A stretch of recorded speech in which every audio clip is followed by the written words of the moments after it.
Bonjour. La semaine dernière, je lisais un article qui parlait des métiers qui seront les plus demandés à la fin du Covid-19. Aurons-nous un plus grand besoin d'enseignants, d'ingénieurs, de comptables, de prêtres ou de pasteurs? À la fin du confinement, il semblerait qu'avec le nouveau normal qui s'installe, les psychiatres seront parmi les plus recherchés. L'isolement prolongé, la perturbation des habitudes, l'exposition au danger de la contamination, de la maladie, de la mort, et les incertitudes liées à l'émergence d'un nouvel ordre mondial sont autant de facteurs qui favorisent l'anxiété chez l'homme. Les rêves étranges et les cauchemars qui augmentent déjà au sein de la population pourraient être les signes précurseurs de cette angoisse généralisée. Personne n'est immunisé contre l'anxiété. Peut-on néanmoins réduire le risque, atténuer l'intensité ou atténuer ou annuler les effets? On est reconnaissant envers nos psys qui seront là pour nous accompagner pendant ces moments douloureux. Comment faire face à la montée de l'anxiété? C'est la question à laquelle j'aimerais répondre dans ce message en me tournant vers la parole de Dieu. Parce que la parole de Dieu est une lampe à nos pieds et une lumière sur notre sentier. Et Jésus fit la promesse de vie abondante pour tous ses enfants. Quelle est la volonté de Dieu pour qu'on surmonte l'anxiété? L'apôtre Paul est à la fin de sa lettre aux chrétiens de Philippe. Alors qu'il donne ses dernières recommandations, il exprime sa conviction intime de la parousie imminente. Le retour du Seigneur ne saurait tarder et il s'exprime au sujet de l'anxiété.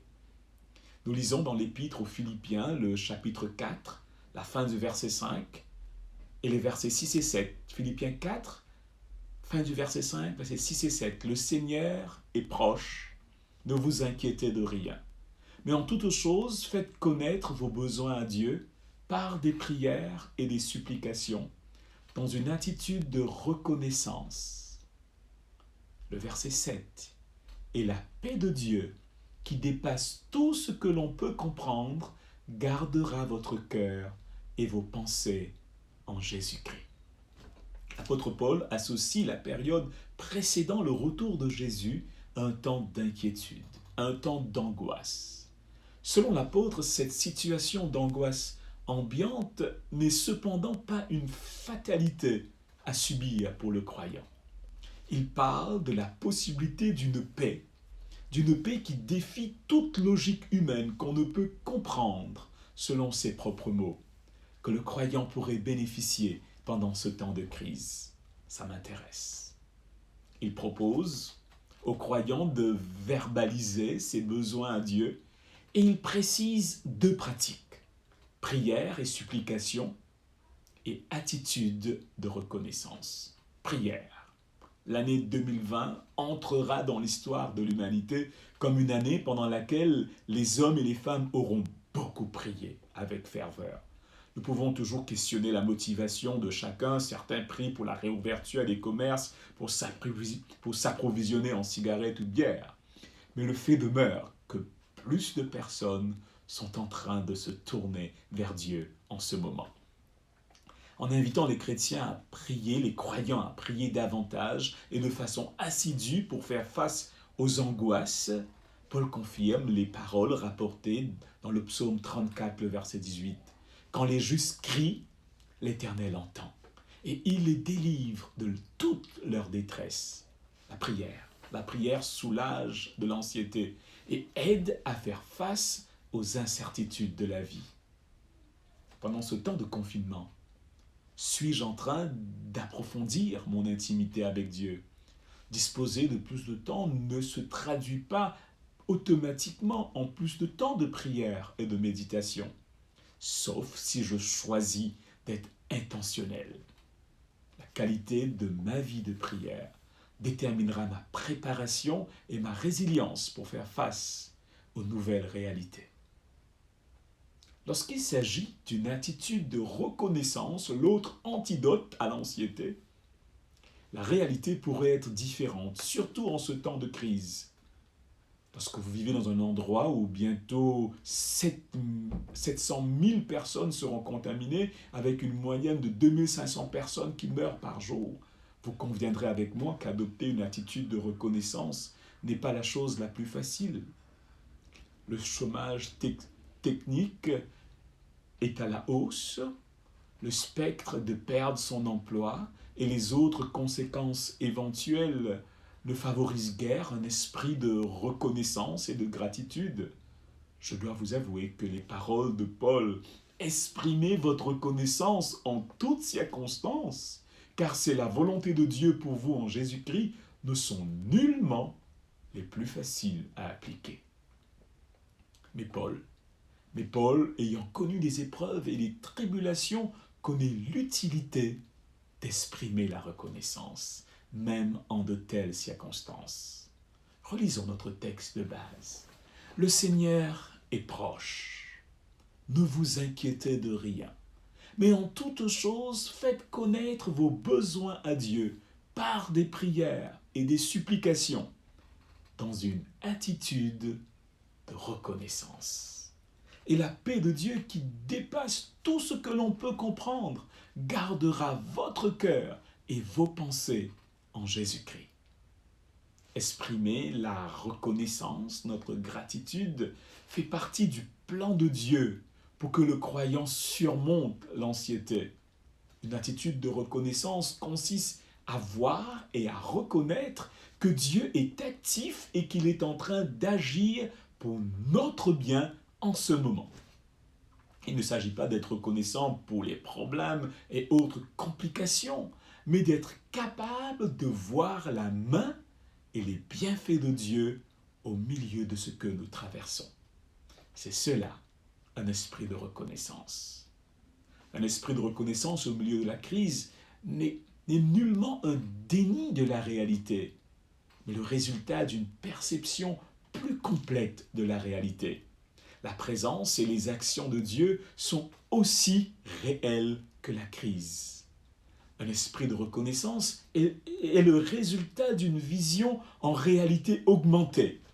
La Bible nous rapporte une situation qui explique ce concept de vision en réalité augmentée. Le serviteur d'Élisée se réveille le matin, il regarde par la fenêtre et voit qu'ils sont encerclés par l'armée de Syrie. Terrible. Pris de panique, il exprime son désarroi au prophète. « Ah, mon Seigneur, comment ferons-nous » Écoutez la remarque du prophète Élisée. « N'aie pas peur, car ceux qui sont avec nous sont plus nombreux que ceux qui sont avec eux. » Élisée est en train de lui dire que son angoisse est la conséquence d'une vision étriquée, incomplète de la réalité. Tu n'arrives pas à voir ceux qui sont avec nous. Élisée continue en faisant cette prière. Éternel, ouvre ses yeux pour qu'il voie. Le serviteur fit alors l'expérience de ce que j'appelle une réalité augmentée. Et suite à cela, son anxiété disparut. Un esprit de reconnaissance transforme un jour sombre et lugubre en un jour heureux, un cœur joyeux et pour celui qui compte ses bénédictions. Et je rajoute, même au milieu de la crise, nous pouvons cultiver une attitude de reconnaissance. Si nous réalisons ce que Dieu a fait dans le passé, si nous méditons sur ses promesses à venir et si nous comptons ses bienfaits aujourd'hui. Prions pour qu'il nous ouvre les yeux. Rappelons-nous de ces paroles de Proverbe 17, 22. Un cœur joyeux est un bon remède, mais un esprit abattu dessèche les eaux. Comment manifesterons-nous de la reconnaissance? Prenons le temps de chanter ces louanges. Drôle de conseil de la part de quelqu'un qui chante comme une casserole. Mais le plus important, ce n'est pas de chanter juste, mais de chanter. Soyons intentionnels pour faire une pause avec nos demandes et requêtes multiples et passons du temps pour remercier Dieu. Comptez les bienfaits de Dieu. C'est comme les exercices de calcul. Ce n'est pas évident au début, Mais avec la pratique, les choses évoluent. On y prend goût. Exprimons la reconnaissance en partageant, en donnant, en étant généreux. Je partage de mon temps, de mon argent et mes autres ressources parce que je suis reconnaissant d'avoir et d'avoir reçu, même au milieu de la crise. Prêtons attention à ces paroles d'Ellen White. Venez au Seigneur avec des cœurs débordants de reconnaissance pour ses grâces passées et présentes et manifestez votre appréciation à Dieu pour ses multiples bienfaits en apportant vos offrandes d'action de grâce, vos offrandes volontaires et vos offrandes pour vos offenses. Trouvez quelqu'un. Trouvez quelqu'un dans votre entourage qui a besoin de votre aide et cherchez un moyen pour intervenir pour l'aider. Si vous disposez d'une revenu, renseignez-vous sur les moyens pour retourner votre dîme et donnez vos offrandes et faites-le sans tarder. Partager et donner ne sont pas seulement des expressions de reconnaissance, ils nous aident à réaliser de façon tangible que Dieu est en train d'agir en notre faveur. Ces actes renforcent notre attitude de reconnaissance et contribuent à dissiper l'anxiété. Le Seigneur est proche. Ne vous inquiétez de rien. Mais en toute chose, faites connaître vos besoins à Dieu par des prières et des supplications dans une attitude de reconnaissance. Et la paix de Dieu, cette paix qui dépasse tout ce que l'on peut comprendre, gardera votre cœur et vos pensées en Jésus-Christ. La prière fervente et persévérante et la reconnaissance sont les vaccins de Dieu pour l'anxiété. Prenons la décision d'intensifier notre vie de prière et croissons en reconnaissance pour ce temps de crise.